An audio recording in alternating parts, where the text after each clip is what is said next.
విద్యా ప్రవేశ కృత్యాల్లో భాగంగా జూలై 22వ తారీఖు అనగా సోమవారం 30వ రోజు.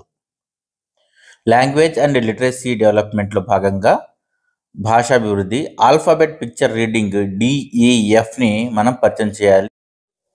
We can make use of flash cards or blossom 1 text book. అంటే టెక్స్ట్ బుక్లో ఉన్న 15వ పేజీ, 16వ పేజీ, 73వ పేజీలో DEF లెటర్స్ని పరిచయం చేస్తూ పేజీలు ఉన్నాయి, యాక్టివిటీస్ ఉన్నాయి. ఆ యాక్టివిటీస్ని మనం ఉపయోగించుకోవచ్చు.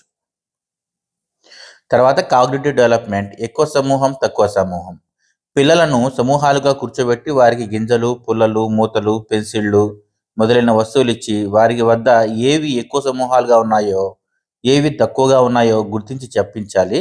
వీలైతే లెక్కించి కూడా చెప్పించవచ్చు. తరువాత ఫిజికల్ డెవలప్మెంట్లో భాగంగా మట్టితో ఆకారాలు తయారు చేయట.